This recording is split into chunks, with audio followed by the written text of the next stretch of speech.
2009, 2010, I'm out of options. So I said to Martyn, who's living in Hong Kong and I'm in Australia, I said to Martyn, Martyn, we're going back into the immigration business. He said, oh yeah, well, what's this all about? How do we do this then? I said, well, you know, Martyn, all we need to do is rewrite the Hong Kong Visa Handbook.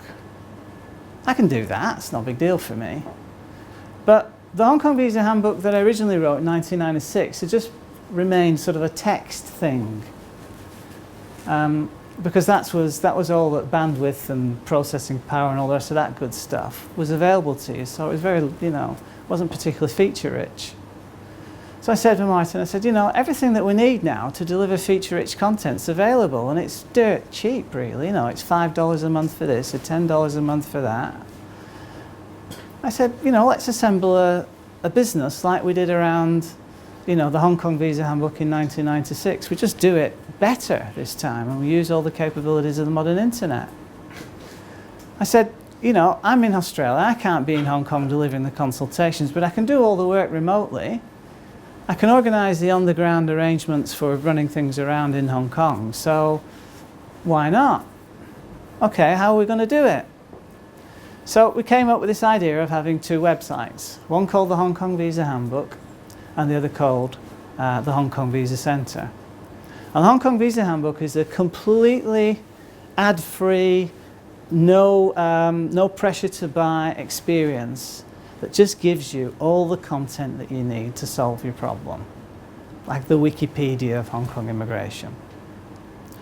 And then recognising that people who look at your content and they've been taught how to solve their problem can make an informed decision about whether they need any help, and if they need some help, what level of help do they need, and how can you deliver that help to them in a way that's acceptable at the right price, so it just makes sense to actually, you know, seek that help in the first place. What does that business model look like? How can we use existing available technology to do that? Well, it was all there. Fax to email, Skype, payments by PayPal, it's all there, dirt cheap. So we put that together, and it took us 6 weeks to get our first set of paid instructions, and then we effectively haven't stopped selling ever since. And in the early days we bought traffic, and I'm not quite sure how effective that was, but it got people to contact us, so people were certainly visiting the site. And we were trying our hardest playing the unnatural SEO game with all of these ridiculous exercises in manifesting various spam websites and spam parlaying of information through certain sort of feeds and streams, and just basically sending rubbish out on the internet supposedly to improve your SEO. So once we'd figured that was all nonsense, we decided that we had a missing piece, because if we were going to publish regularly, then I needed another website, because I needed a daily content update site. And by having that in place, then I had an opportunity to reach out to the people who had these problems, and then they would be enabled to have their problems solved, or they could seek a specific answer from me. And by availing of them of a service where you get a reply, a podcast reply to the question that you ask within 48 hours, we're able to keep our core Hong Kong Visa Handbook content up to date with the ongoing realities of how immigration is being experienced day to day by people who've got problems in it that are seeking our answers from it. So you can add that to the content mix. So it makes your content live and interesting. So we needed then to have our third website, so that was going to be called the Hong Kong Visa Geeza website, because it was the idea virus. And using all of the stuff that I've discussed in other sections of the talk thus far, we incrementally built up a foundation of content, of products and services that are all reflected in here in a purple cow fashion. And these are the 3 brands that we have manifested on the internet. And as I mentioned, this is the kind of performance that we've had since we started to do that, recognizing that we've got a tribe that is at least 50,000 strong. So during these years, what has happened is that the money came back, and the problems that I had were all started to get solved. And as we grew more and more in demand as a business, it meant we had more readily available funds for investing.